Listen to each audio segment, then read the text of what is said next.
O tema da minha palestra é sobre inteligência. Também sobre o mau uso da internet está deixando as pessoas menos inteligentes. Também o excesso de redes sociais está relacionado a diversos transtornos mentais. Eu estou aqui na Alemanha, justamente para um encontro da sociedade mais restrita de alto QI do mundo, Tipo Online Society, e parei para fazer esse vídeo desta palestra para explicar que, mediante a diversos estudos que eu fiz, cheguei a uma conclusão que, se desenvolvermos mais a inteligência, a região do córtex pré-frontal medial, córtex pré-frontal e lobo frontal, nós teremos melhores resultados, não somente para nós mesmos, mas para as crianças, para o processo educacional. E como desenvolver essa região do cérebro? Com a neuroplasticidade cerebral. Eu escrevi em 2018 que o mau uso da internet está deixando as pessoas menos inteligentes. A inteligência está relacionada ao lobo frontal. Está relacionada ao fato de que o vício e o excesso de liberação de dopamina de forma constante faz com que haja uma disfunção no sistema límbico e, como consequência, não temos uma boa conexão entre o sistema límbico e o lobo frontal, atrofiando, diminuindo assim a anatomia do cérebro, prejudicando a inteligência. E quando a gente fala em inteligência, e a gente fala no córtex pré-frontal medial, nós falamos em tomada de decisão, nós falamos em foco atencional e criatividade. Veja como esses elementos são importantes para que você possa ter o processo de melhor memorização. Sabemos também que o cérebro de pessoas mais inteligentes tem seus neurônios mais eficientes.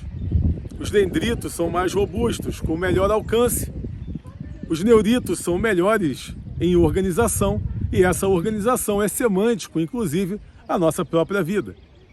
Já que, quando organizamos melhor as coisas, é mais fácil de resolvermos elas por etapas, principalmente buscando as mais difíceis primeiro.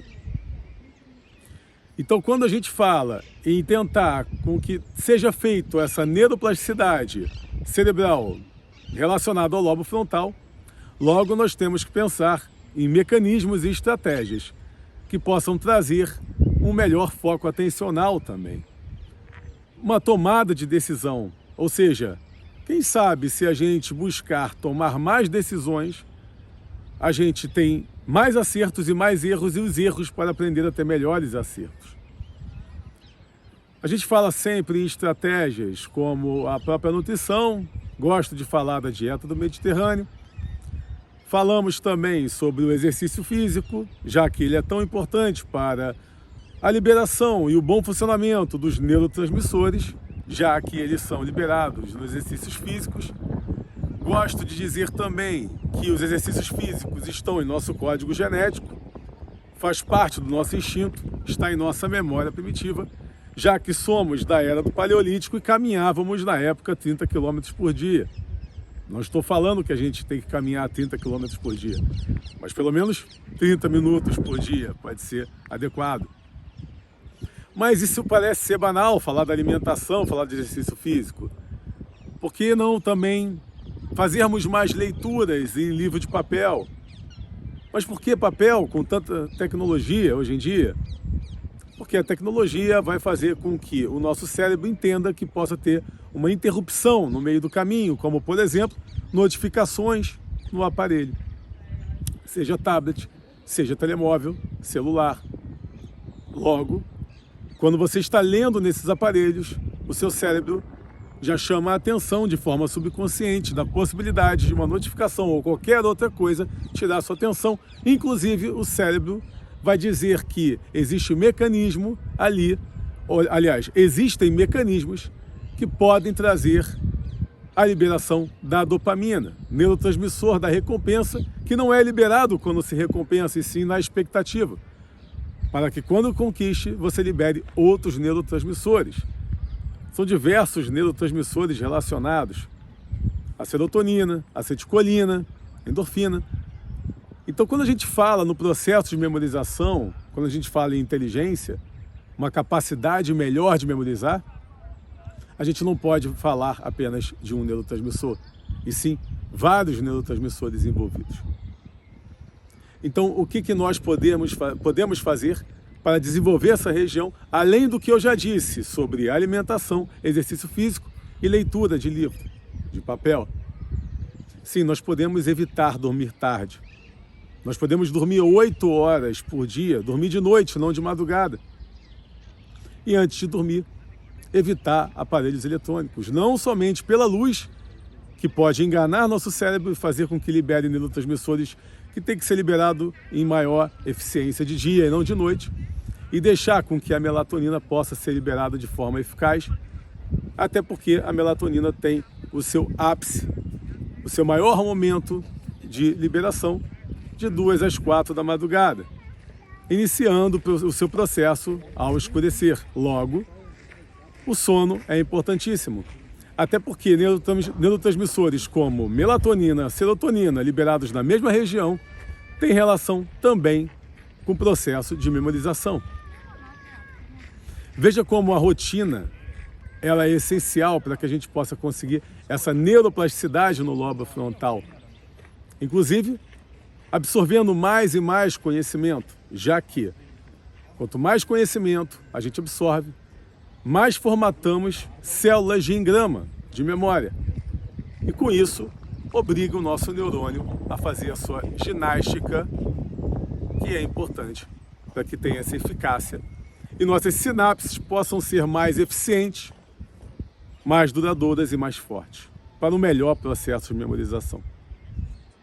Eu gosto de usar o exemplo de uma pista. Imagina uma pista com limite, em que, quando você passa com o carro diversas vezes, você deixa marcas nessa pista.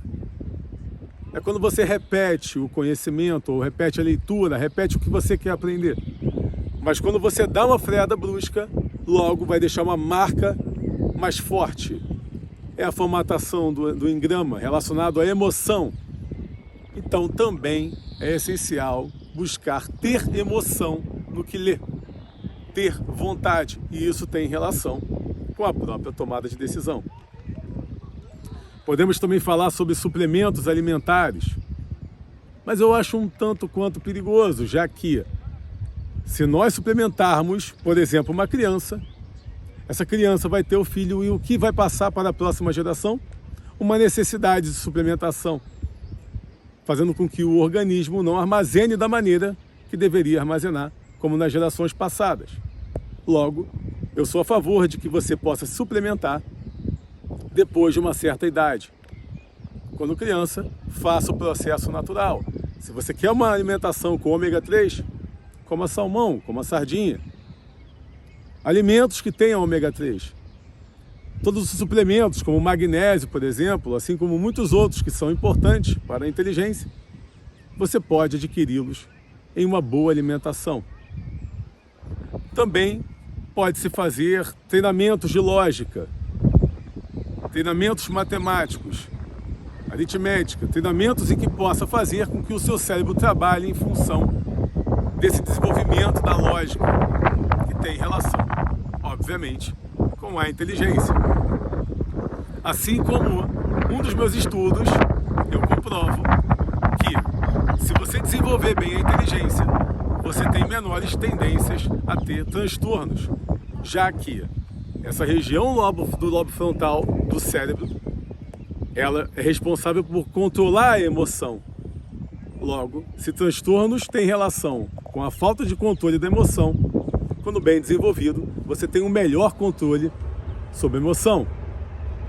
Também, se fizermos uma análise em relação aos transtornos, por exemplo, de personalidade dramática, entre eles histriônico, narcisista, borderline, entre muitos outros, vai analisar que existe uma incoerência no comportamento, logo, não há uma boa conexão e o sistema límbico, a região da emoção, ela acaba por prevalecer, prejudicando a racionalidade e a coerência, fazendo com que tenha atitudes inconvenientes e que possa atrapalhar no relacionamento.